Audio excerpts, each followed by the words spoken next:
firefighters continue to battle wildfires. Wildfires now. Raging wildfire there. Thousands of people. Wildfires in France forcing thousands to Greece now, where wildfires are forcing. Temperatures are forecast to hit well above 40 degrees Celsius this week in southern Turkey.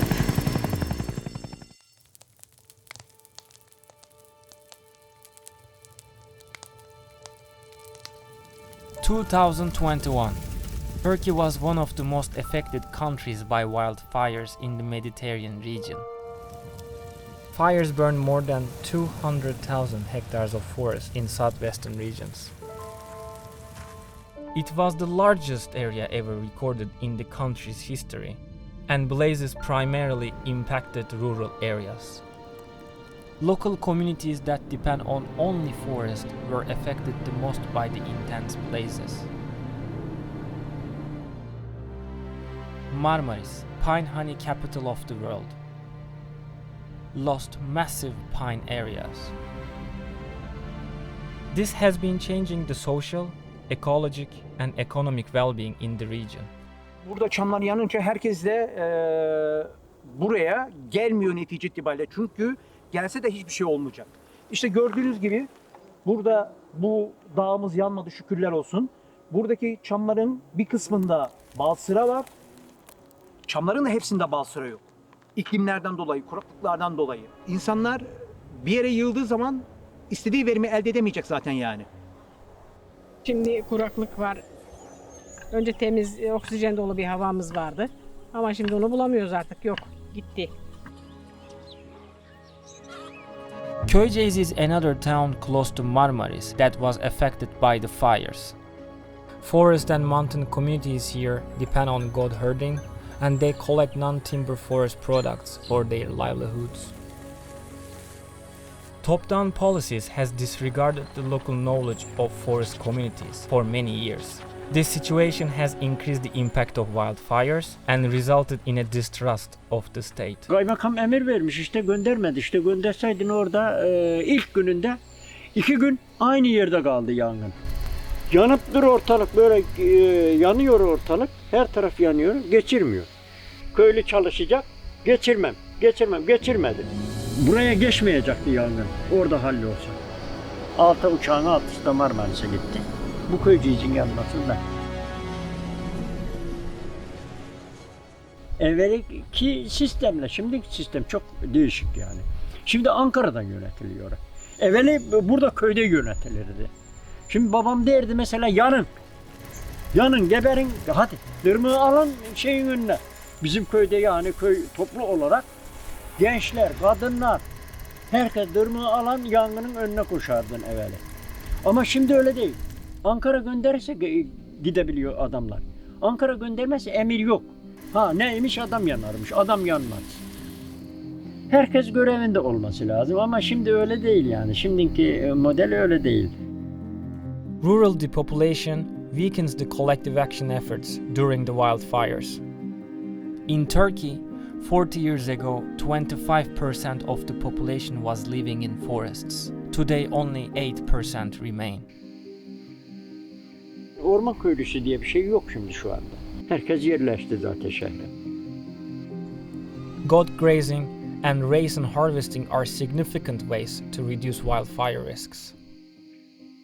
Hani hayvan böyle her gün bir yoldan gidip geliyor ya. Orayı temizlemiş olur yani, dırmıklamış oluyor yani.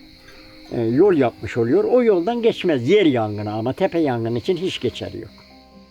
70'te çalıştım reçinede. 6 ay 7 ay çamın içinde kalıyorsun zaten yangın mevsiminde. Komple sana ait orası. Yangın olma şansı hiç yok zaten. However, changing rural policies caused a decline in these practices. This increased the impact of wildfires in the region. The loss of pine forest caused a serious blow to livelihoods and changed the nature-society relationship. Ormandan mesela defnesini yapıyorduk, adaçayını yapıyorduk, kekiğini yapıyorduk. Çamlarımız bal veriyordu, mantar topluyorduk. Ama şimdi öyle bir imkanımız yok. Çam ağaçları yandığı için zaten mantar çamın dibinde biten bir bitki. Ama şimdi olmuyor, yok. Önce daha iyiydi. Şimdi artık gidecek yerimiz yok. Gitsek bile bir çıkıyoruz öyle dönüp dolaşıp geliyoruz. Önce gidiyorduk kozalak topluyorduk, odun topluyorduk. Alıp evimize getiriyorduk.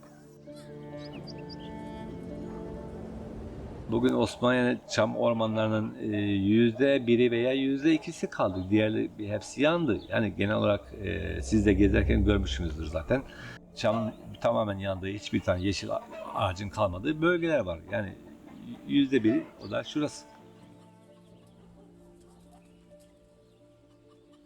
Arıcılık şu anda %100 etkilendi diyebiliriz. Yani ama bu yanlış anlaşılmasın. Yani arıcılık etkilendi derken buradaki insanlar tamamen arıcılığı bırakmış değil. Mecburen yine yapıyor. Yapacak başka bir şey yok. Alternatif yok. Arıcılığa devam.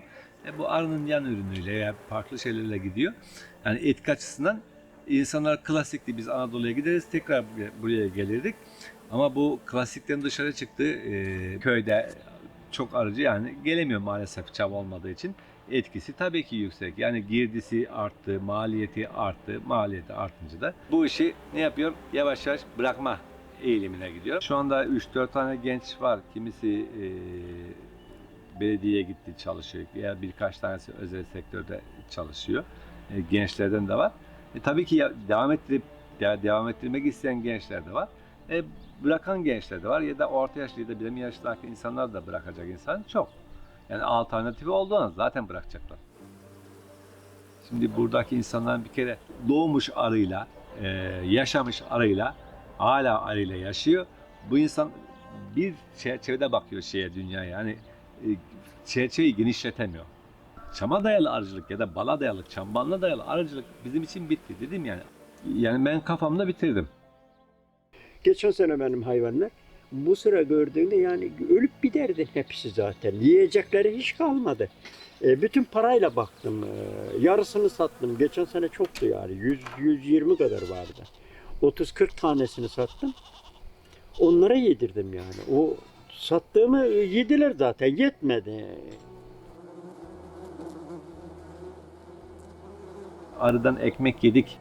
Bir şeylere sahipsem veya hiç kimseye muhtaç olmadan ailemi, çocuğumu, çevremi okuttuysam bu arının sayesindedir. Yani onun için arıya nankörlük yapamam. Bana göre bir orman içinde yaşamak bir yaşam tarzıydı.